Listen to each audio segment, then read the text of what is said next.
justo ahí cuando Dios aparece, cuando todo terminó, que Dios, mis amados, siempre aparece en el momento perfecto. Entonces, cuando nuestras fuerzas se agotan, cuando nuestros cálculos no cuadran, cuando el corazón dice ya no puedo, es cuando Dios llega. Amen. Cuando el corazón dice ya no resisto, ya no puedo más, ya no puedo dar un poquito más, es cuando Dios viene e interviene en el momento perfecto. Y justo allí, cuando todo parece que todo se haya terminado, cuando todo parece que no hay otra solución, Dios, diga conmigo, toma lo pequeño. Dios toma lo pequeño que al hombre se le hace poco, lo que el hombre desprecia, Dios lo toma y lo convierte en un escenario para su gloria. Aleluya. Lo convierte en un escenario para que su nombre sea glorificado.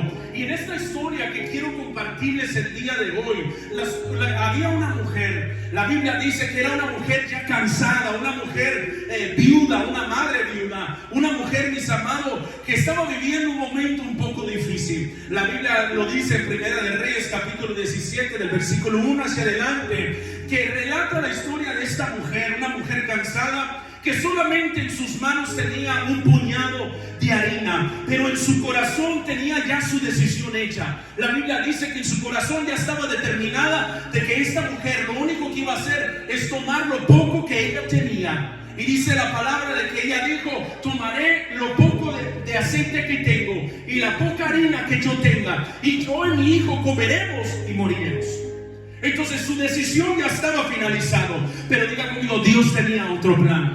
Cuando nosotros tomamos decisiones en nuestra vida, si pensamos de que las cosas se terminan allí, es donde nos encontramos con el plan perfecto y divino del Padre Celestial. ¿Por qué? Porque Dios tenía una palabra para esta mujer. Porque Dios tenía una palabra y una promesa para esta mujer. Y la realidad de la cosa es, mis hermanos, es que nosotros como seres humanos de carne y sangre que somos, podemos decir: ya no hay nada más que dar, pero Dios responde: yo estoy preparando la gloria mía sobre ti. Entonces esta mujer, mis amados, estaba en un momento dificultoso. Dice la palabra en Primera de Reyes, capítulo 17, versículo 8: solamente un puñado de harina tengo en la tinaja y un poco de aceite en una vasija. Antes de que este milagro sucediera, hay una historia detrás de lo que está pasando aquí.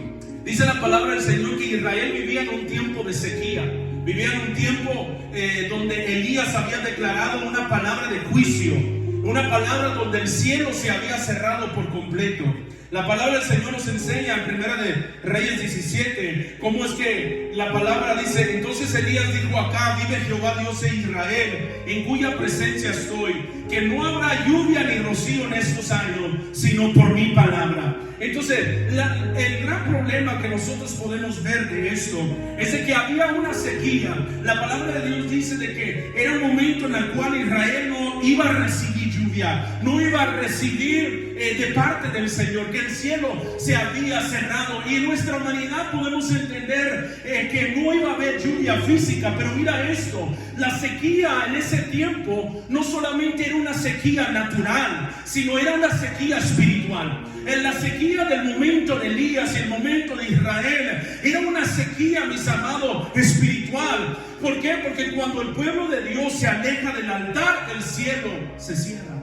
Porque la Biblia dice de que el pueblo de Israel estaba viviendo un tiempo de abominación, un tiempo de pecado. Y la realidad de la cosa es que cuando Dios había hablado, Dios le estaba hablando a Elías y le estaba profetizando y dando palabras sobre él, de que iba a haber sequía porque el corazón de muchos se había secado. Entonces entendemos, mis amados, que en realidad no hay tierra seca sin altar abandonado. Diga conmigo, no hay tierra seca sin altar abandonado. La sequía no comenzó en el cielo, comenzó en el corazón. ¿Habrá alguien aquí? Entonces cuando nosotros vemos lo que está sucediendo el pueblo de Israel, podemos entender que en nuestra naturaleza podemos decir: esto está sucediendo porque Dios quiere enseñar algo. Sí, quiere enseñar algo, pero Dios lo que estaba mostrando es que así como estaba seca la tierra y se iba a secar, así estaba el corazón del pueblo. Hello. La sequía, diga conmigo, no comienza en el cielo, comienza en el corazón. ¿Por qué? Porque muchos de nosotros decimos, ¿por qué no vemos nada? ¿Por qué escuchamos silencio? ¿Por qué no escuchamos la voz de Dios? ¿Por qué escuchamos silencio? Y la realidad es que el silencio de Dios siempre revela un altar apagado. Sí, lo voy a volver a repetir, lo voy a poner en Facebook mañana para que se goce. El silencio de Dios revela un altar sin fuego, un altar sin pasión, un altar sin gloria. Y Elías, dice la palabra del Señor, fue enviado al arroyo de Quiret, y dice que ahí es donde aprendió lo que es la dependencia de Dios. Pero cuando el arroyo secó, dice la palabra del Señor que donde Dios lo había mandado que fuera el arroyo para que pudiera beber de esas aguas, para que le pudieran dar de comer, aún ese arroyo, dice la palabra, se secó. Entonces entendemos que aun cuando el arroyo donde Elías fue a beber se secó, Dios no se quedó sin un plan. Porque Dios nunca se queda sin un plan, sino que Dios, mis amados, lo envió a un nuevo escenario. Diga conmigo, me va a volver y mandar a un nuevo escenario.